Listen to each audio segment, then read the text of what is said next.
In my previous video, we touched on overconsumption and how haul culture was a big aspect or integral part of this genre of content. And it really piqued my interest because it feels as though these massive hauls or unboxings are just a flex to show how wealthy an influencer is, or how well regarded they are in terms of followers and engagement to warrant getting this many stacks and stacks of products from brands. I thought haul culture was simply an aspect of overconsumption, but I'm starting to feel like it's a whole genre of its own, or at least subgenre. From beauty hauls to clothing hauls to even grocery hauls from places like Erewhon, which is a very elitist and one of the most overpriced supermarkets in the US, to gratuitous hygiene hauls that seem to serve no other purpose than to either flex the wealth of that influencer or create some unachievable aesthetic. Digging into this a little bit more, I wanted to better understand why haul culture became so popular, why influencers create entire videos just on these, and the negative impact that haul culture is actually having on viewers and us as consumers. In today's video, we'll look at different kinds of haul videos and their impact, how brands manipulate influencers and consumers to drive sales, and how social media normalizes impulse buying and FOMO. Finally, I'll share a few ways on how to break that cycle of consumption, especially if you found yourself in a position where you'd like to address your own shopping habits but aren't quite sure where to start. And if you're new here, my name is Imi. I make video essays on overconsumption and sustainability. I also make a lot of food content and just share how I'm trying to live as intentionally and sustainably as possible. So if any of that appeals to you, then feel free to subscribe so that you never miss another video. And if you do like this video, it really supports my channel to give it a like, but only if you like it. Okay. So what exactly is haul culture? Haul culture refers to a social media trend where influencers and content creators showcase large quantities of newly purchased or received products in a single video. This is common in niches like beauty, fashion, tech, hygiene, home decor, sustainable living, ironically, and even groceries. The content typically involves a creator unboxing items or trying on items whilst discussing their price, how everything feels, their quality, and where they came from. So why do people watch and like haul content? Well, it could be for entertainment or escapism. Viewers may enjoy the vicarious thrill of shopping whilst actually not spending any of their own money. It could be to do with trends and inspiration. So it helps people to discover new styles, what's trending, new brands or products that they might want to try themselves. It could also be for product reviews and recommendations. Consumers trust influencers' opinions, or at least they used to. I don't know if they do anymore. Before making such purchases, if you follow an influencer that you do trust, then you're much more likely to buy an item if it's been endorsed by someone that you watch. There's also the ASMR and visual appeal. Unboxings and try-ons can be visually appealing or relaxing. Particularly in beauty and hygiene hauls, I've noticed a lot of ASMR clickety-clackety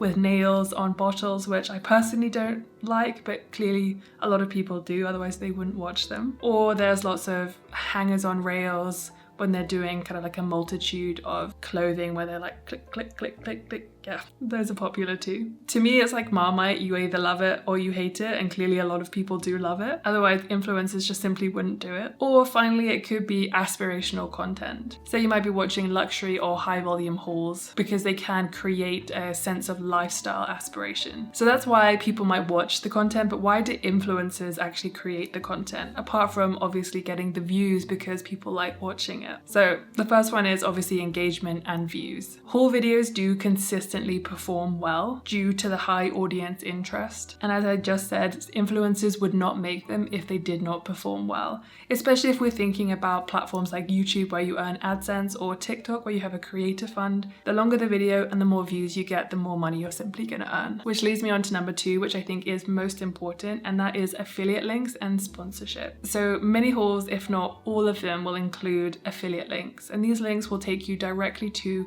that specific item that is mentioned by the influencer. And by using that link, that influencer will get a percentage of the cost of that item just because they referred you to that item. So creators will earn commissions, or they might be sponsored by that brand and got that product for free, or payment, or both. If a creator provides you with a link for something, you can almost always assume that it's an affiliate link. And that's fine if an influencer is upfront about it. But sometimes if they don't disclose it, then you might think that it's just a link, and you don't know that that creator is actually making money off that link. The third reason is for an algorithm boost. Social media platforms always prioritize content that keeps viewers engaged, and haul videos tend to do that really well. They tend to be long, they tend to have a hook, and they tend to have a reveal. And also sometimes the hauls can really feel like you're just sitting there and talking to a friend, especially if they're just trying on the items, talking you through it, and just treating you like you are one of their best friends, or treating you like how they would talk to one of their friends if they were trying it on with them. And this can be really enticing and definitely create that parasocial relationship that actually makes you more likely to buy from them or to use their links to support them. The fourth reason is consumer culture and influencing power. Promoting new products aligns very much with an influencer's kind of sense of being a trend setter or a taste maker, whether ever that's true or not. They're very much used by brands to promote different drops and limited editions of things in different seasons and create hype around these drops so that they sell out pretty much immediately. They are particularly apparent in the fitness industry. I've noticed this very much so over the last however many years, where there will always be limited editions of things, there will be drops, and it creates this sense of urgency. Even if you never thought you wanted to buy that item, the experience of buying that item and the availability of it might disappear. It actually makes us want to consume more, even if we'd never thought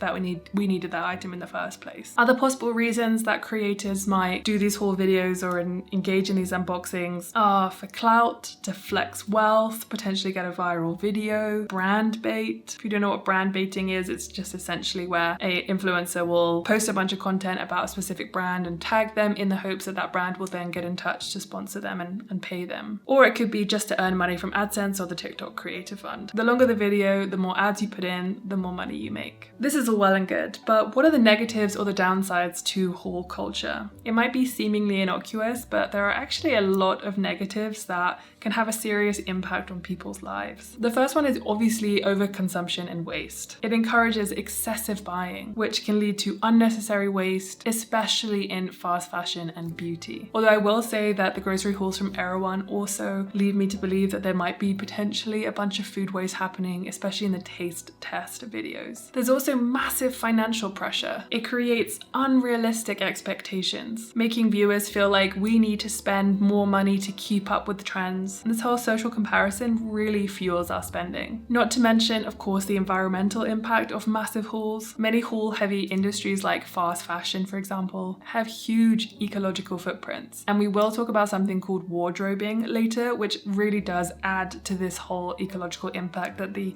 fashion industry is having, and kind of shows you the direction that social media is going and how detrimental it is, not just to our mental health, but also to our wallets. There's a lot of inauthenticity and marketing influence in these hauls. Some hauls are more about selling products than genuine recommendations, and it really makes it hard for viewers and consumers to just differentiate between what is a genuine recommendation and something that's actually worth spending your hard-earned money on, or something that another influencer is shilling just to earn a few extra dollars. There's also short-lived satisfaction with these hauls. The dopamine rush of buying and showing off these items can really be fleeting, both for creators and for viewers, just reinforcing that consumptive cycle. Even in niches like sustainable living, we see hauls, and they can feel contradictory if an influencer who is trying to be sustainable or promoting sustainable living is kind of persuading you to buy more things than you actually need. I mean, I remember back in the height of zero waste living, when I was creating a lot of content around that,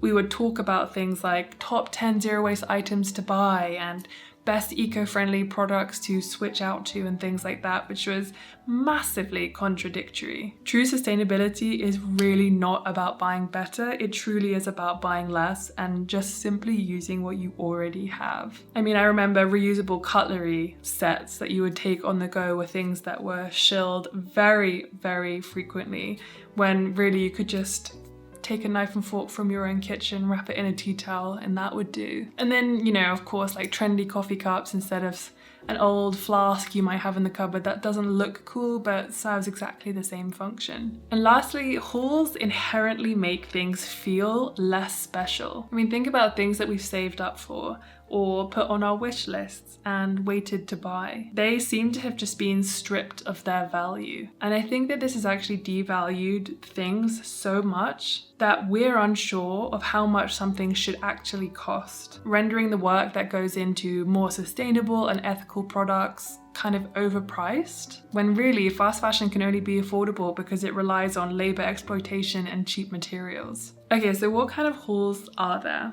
Well, honestly, anything that you can think of, there is probably a niche for people doing unboxings for it or massive overconsumption hauls. In today's video though, we are going to be looking at 3 of the most popular and concerning areas, as well as touching on Erewhon and the grocery hauls there too. So that's fashion, hygiene and beauty. And within fashion, we'll also cover fitness attire. Afterwards, we'll even cover fake hauls and why these are some of the worst culprits of them all. Let's start with one of the most popular and probably most long-standing fashion hauls. Fashion hauls, where influencers showcase large amounts of newly purchased clothing, are a popular trend on social media, but they come with significant downsides. They obviously promote and encourage overconsumption. Hauls promote the idea that buying lots of new clothes regularly is normal or desirable. This drives a culture of excess, where clothing is treated as disposable rather than valuable. This also leaks into how much value we put on the labor used to create the clothes too. And so the idea of how much something should cost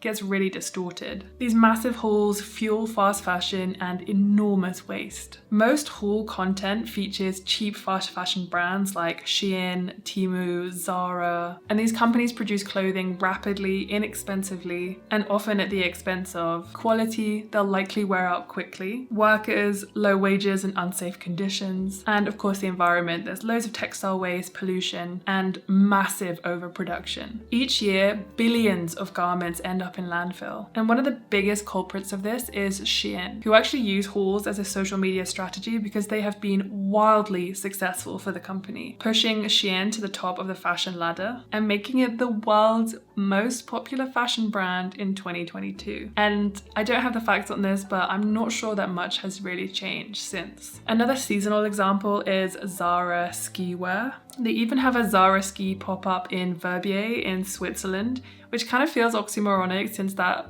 resort is specifically well known for its kind of like premier off-piste resorts, implying that there's some kind of exclusivity and maybe rejection of fast fashion, but of course that doesn't seem to be the case. I've seen a bunch of TikToks that have talked about the Zara ski wear and how it's not waterproof, it feels really cheaply made despite having quite a large price tag. And I have noticed a lot with different companies that actually they're trying to rebrand and make more expensive clothing, but they're still using 100% polyester and things like that. And so it kind of begs the question of what is making these items more expensive or higher quality, because I can guarantee that their labor practices have not changed and the amount of money that they're spending on materials doesn't seem to have gone up either. These fashion hauls really create consumer pressure to keep up, as I mentioned earlier, because viewers are made to feel like they constantly have to update their wardrobes simply to keep up and stay on trend. This leads to impulse buying,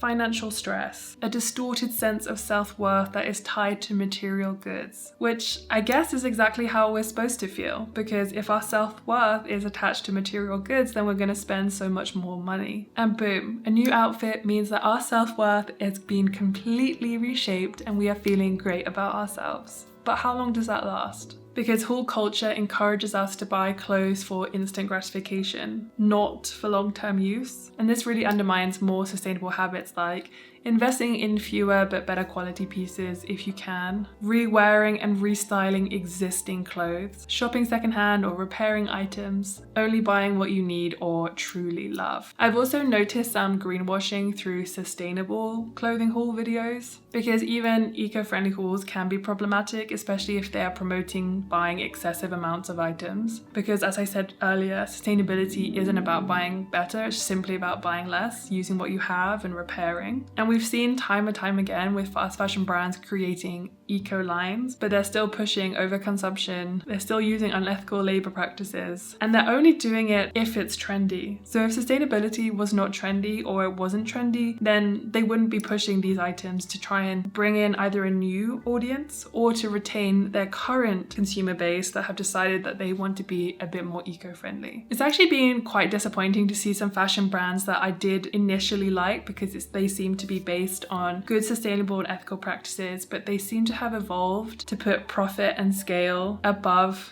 sustainability. And it makes it really hard for consumers who choose a brand, want to invest our money in good products that we think are going to be better for the environment and for the planet, for us to find out that actually those brands no longer use those same practices, or they've changed the materials that they use and actually they're just a bit greenwashing. It really makes it hard to make good choices, even when you think you have done the research. A perfect example of problematic fashion hauls can be seen in the fitness niche. When a brand has a new seasonal drop or launch, they will pump out PR items to influencers to create content and buzz around it. So what you're seeing is often items that have been gifted rather than bought by the influencer. Not always, but I can't imagine how much these hauls would cost and how much debt one might be racking up due to the sheer volume of content created if they were self-purchased. It may be like this in the beginning, but when a creator racks up followers, engagement, and views, then the shift to gifted items is far more likely. Let's take Gymshark for example. Their sports bras range from about $26 to about $46, with the median being around $30. I've seen massive Gymshark hauls where creators will have 10 of each item in every single different color,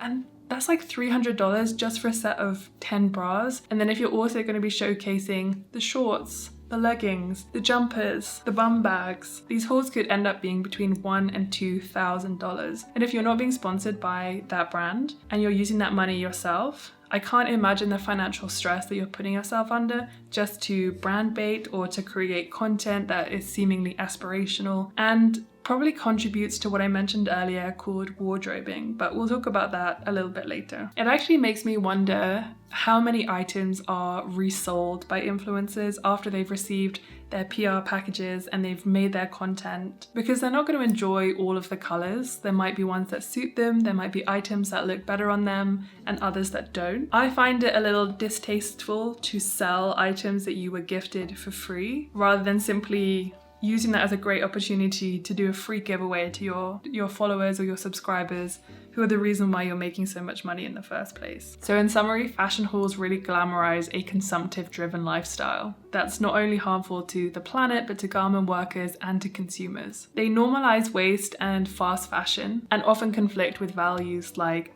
appreciating what you have, ethical living, sustainability, and so on. And honestly, just normal consumption, or what our sense of normal consumption is. Now, with this idea of distorting what our sense of normal consumption is, I want to move on to these elitist grocery hauls from Erewhon that seem to have soared to popularity recently. These luxury grocery hauls really normalize getting healthy food at luxury prices, which is very problematic, as we shall see. If you haven't heard of Erewhon, it started as a small health food shop in Boston, but now is a small chain of a few stores in certain areas of LA.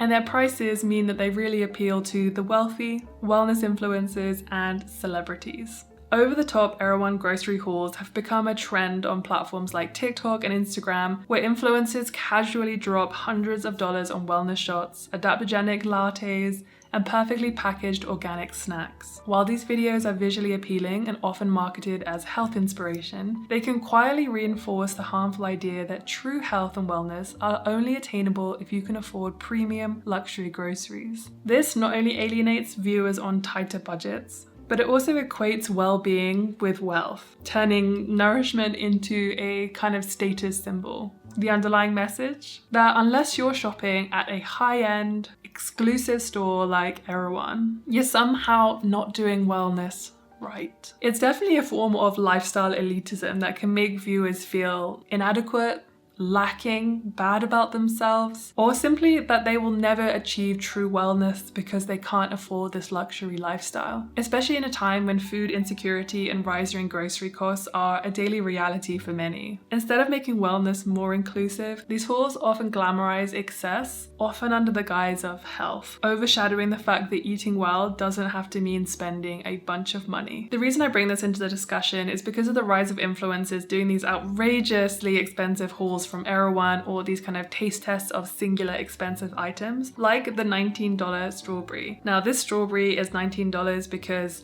it's created by a luxury Japanese fruit vendor and then shipped across the world. Influencers have also been taste testing the signature smoothies at Erewhon's, which I think come in around $19 or $20 each. And I've seen videos of people taste testing at least 5 different ones, which begs the question that I kind of brought up earlier. Is there a lot of food waste happening in these kind of hauls? And if so, how can influencers afford to spend $120 on smoothies that they're not even going to finish? I also find it very interesting that the influencers doing these hauls are literally gushing over the food items with lots of mouth sounds and mming and ahhing, which I personally find off-putting, but I don't like mouth sounds at all. And it makes me question, how delicious is this food actually? Erewhon is never going to work with influencers who aren't in that kind of elite celebrity status like Emma Chamberlain or Nara Smith, who have millions of followers and are kind of like essentially celebrities themselves. They are very much a celebrity-driven shop, often collaborating with big names like Hailey Bieber to create these signature smoothies to kind of draw people in to try them. So it makes me wonder, why all the drama? What is the payoff? There won't be any brand recognition, so are you just spending this money to flex that you can afford to spend hundreds of dollars on a few items for a few days of food? Are you just flexing your status to show that you can? I think there are many levels of influencers who are not relatable anymore, but then there are another level of influencers who are so out of touch that they don't realize that they are alienating their viewers by creating this kind of content. I mean, some of these influencers are just so out of touch, and it makes me wonder, why are you creating this content? Is it for clout, fame, flexing? Honestly, I don't know. If you have any thoughts about this or reasons as to why, other than maybe, flexing wealth, please let me know in the comments below. As I mentioned earlier, the biggest issue I have with these hauls is that they're kind of turning food into a luxury rather than a necessity. Of course, Erewhon is not the first food chain to make healthy food feel inaccessible. Obviously, we have Whole Foods and things like that, but it's taking that sense of health to a whole new level of luxury and kind of making it very elitist to be able to afford healthy food and just live a healthy, normal lifestyle. Why is this harmful? Well, just like with the fashion hauls, it really massively distorts the value that we put on things, the value we put on the work of farmers, the value of fresh food and vegetables, questioning why the government doesn't subsidize healthy food for everyone. Why is it only a select few that get to have healthful foods? It might make people make bad financial decisions, spending more money than they actually have. Or it could even make people buy supplements that aren't good for them or don't suit their needs and their lifestyle. Anyway, I feel like these hauls do have negative implications, especially on viewers, and I think a lot of them definitely will be financial. But I don't like watching content that is purely just to show that someone is better than you. That's the kind of vibe that I get from a lot of these hauls, is that I can afford to buy all of this stuff, therefore I look down upon you, even though you're the reason why I have this money in the first place. Okay, from overpriced grocery hauls to hygiene and aesthetic restocking hauls, let's talk more about overconsumption. Of course, on our short form platforms, there is a growing trend of creators creating hygiene hauls or self-care routines that amounts to a creator using 8 to 15 different products in just one single video. These hauls are often showing off large amounts of body care, skin care, and personal hygiene products. And while these videos, I guess, could be fun and aesthetically pleasing, they often promote excessive consumption under the guise of wellness or self-care. My biggest gripe with them is that it seems to promote this illusion of cleanliness through excess. Many hygiene hauls feature dozens of products, multiple body washes, scrubs, razors, lotions, and more, all purchased at once. This sends the message that to be well groomed or just simply be clean requires an entire shelf of products, which just simply isn't true and can be harmful to your skin and to those, especially if you're sensitive to fragrance or different kinds of products yourself. It also creates unrealistic hygiene standards. These videos make basic self-care feel like they need to be luxurious, elaborate, and product heavy, especially, unsurprisingly, for women. This can definitely fuel insecurities and make viewers feel like their routines aren't good enough, especially if they don't have trendy items or items that aren't beautifully packaged. Of course, with all the other kinds of hauls, it fuels overconsumption and waste. Particularly when it comes to hygiene products though, expiration dates are a big factor. You can only use an item for a certain amount of time, and if you're buying huge, massive, over-the-top hauls of things, then inevitably not everything is going to get used and it will probably have to go in the bin. It also feels like there's a lot of money that's being spent unnecessarily, especially for younger viewers. I've noticed a massive trend in preteens using anti-aging stuff, and that is kind of worrying, to be honest. I think also with these hygiene hauls, it really is just influencer marketing disguised as a routine.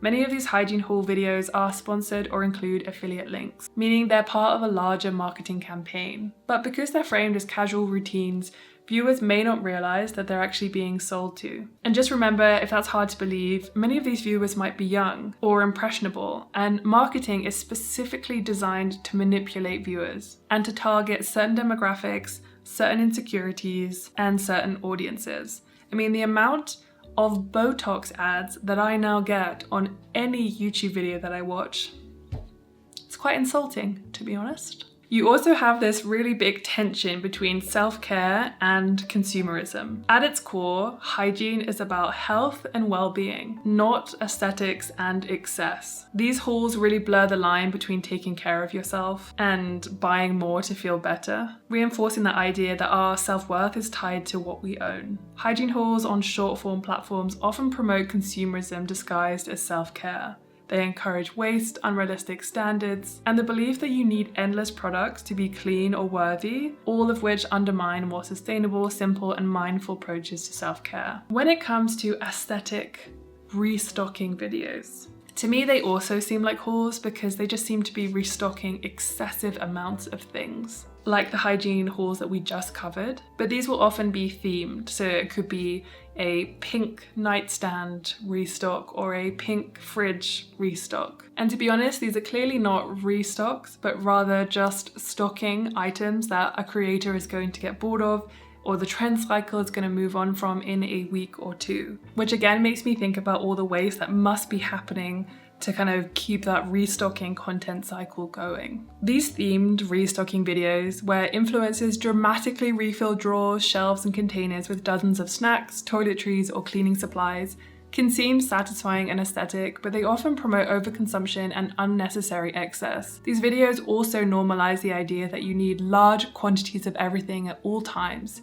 even when it far exceeds what a typical household uses. They can create a false sense of what's normal or expected in a home, subtly pressuring viewers to stockpile products for the sake of content or aesthetic rather than actual need. Over time, this can contribute to wasteful habits, cluttering up your home, and unsustainable shopping behaviors, especially among impressionable audiences. Additionally, these restocking videos often ignore the environmental impact of mass purchasing and plastic-heavy packaging, and they blur that line between routine home care and consumer-driven performance. While they may seem harmless or even relaxing, they risk reinforcing that culture of excess, disguised as productivity or self-care. And that's the kind of line that I've been trying to draw throughout this whole video.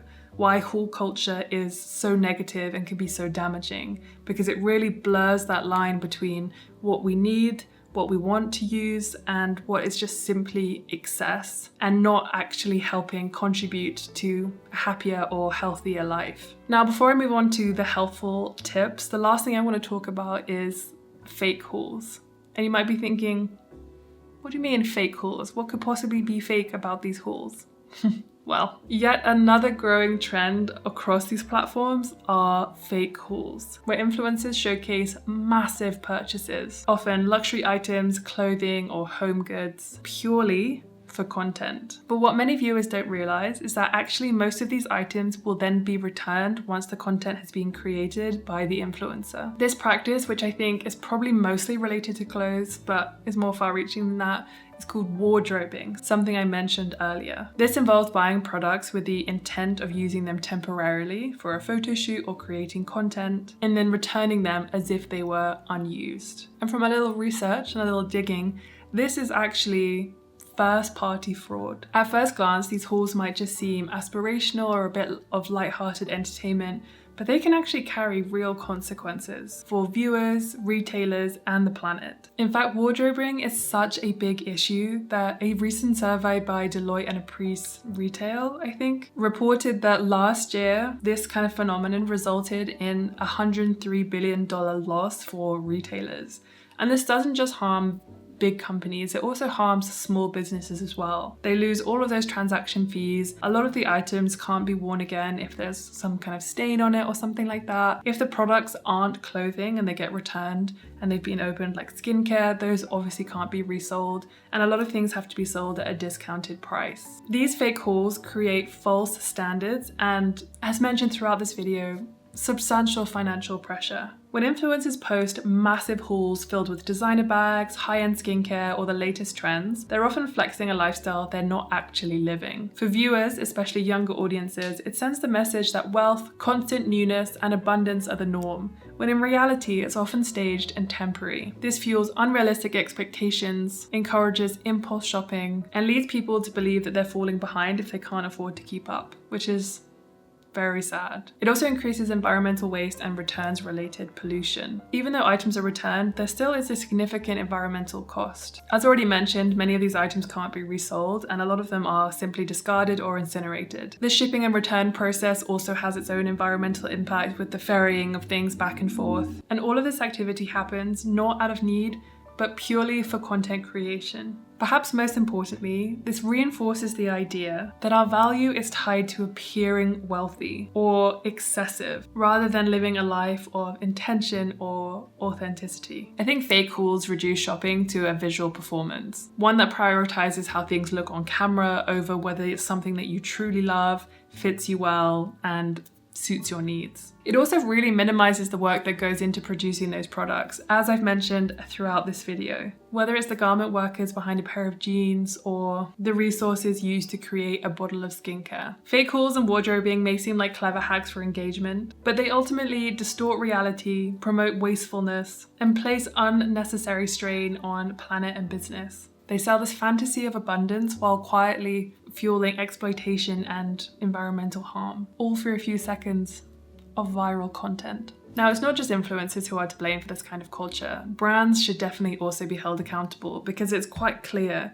that, especially with brands like Shein, fast fashion, and other popular name brands, that hauls really are an integral part of their social media strategy. Brands know that traditional TV adverts are losing their effectiveness, and they use influencers because of that parasocial relationship that they have with their subscribers, often feeling like a friend or more authentic, kind of like you're just having a conversation with someone. They use that as a way to blur the lines between selling and recommending. It can definitely feel a little bit more spontaneous if it's coming from an influencer who doesn't say, buy this thing, but instead says, oh, I've been trying this thing recently and I absolutely love it. It gives a real sense of authenticity and definitely makes it more likely that the viewer is going to be influenced by the product placement. Obviously, as a content creator myself, I also take sponsorships every now and again, but I don't think it's that hard at the very beginning of your integration to say this portion is sponsored by this company, and you're at least giving your viewers an opportunity to skip through that section if they don't want to watch it. My biggest gripe is when brands will send a bunch of stuff to influencers and simply say,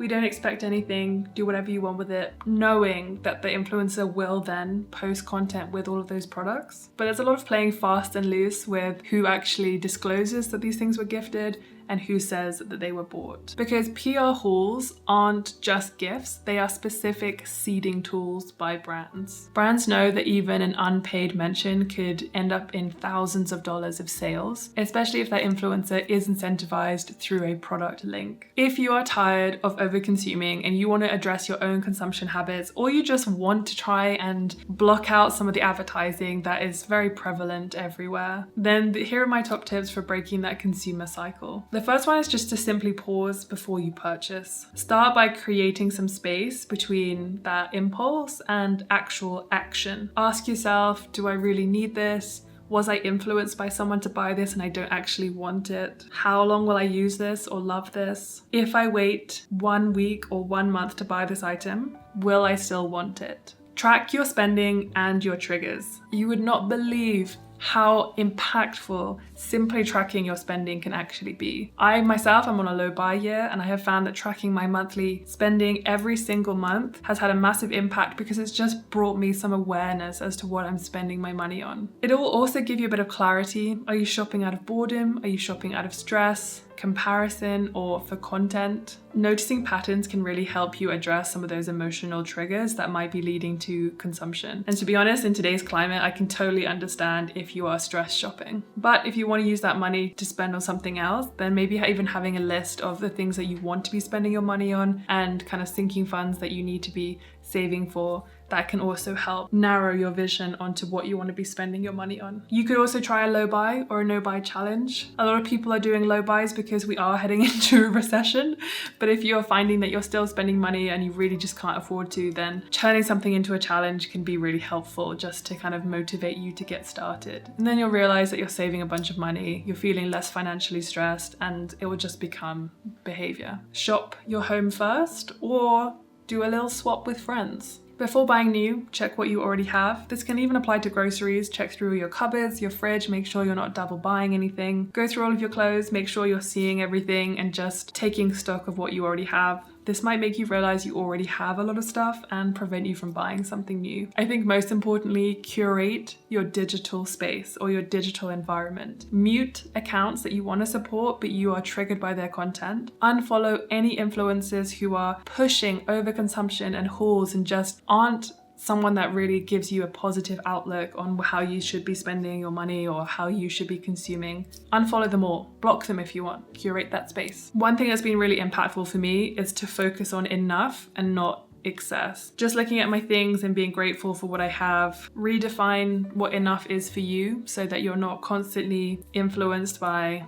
people around you. We're constantly told that we are lacking, so breaking that narrative can be very important and impactful. Those are my thoughts on haul culture, the different kinds of hauls, the negative impacts, and how we can try and remedy a few of those things. If you like this video, then I think you might also like my video essay on why the no-buy trend is taking over in 2025. I will leave that linked below if you're interested in checking that out. Otherwise, thank you very much for being here. I would love to know what your thoughts are about haul culture in the comments below. On the whole, I think that it's mostly negative, and I think we're finally getting to a stage where people are just really sick of influencers and influencer culture and this constant drive to overconsume. So I'd love to know what you think about haul culture, what you thought about this video, how I could maybe improve for my next video essay, and I just want to thank you for being here and watching. Just remember to subscribe if you don't want to miss another video, and give the video a like if you did like it. Okay, thank you very much for watching, and I'll see you in the next one.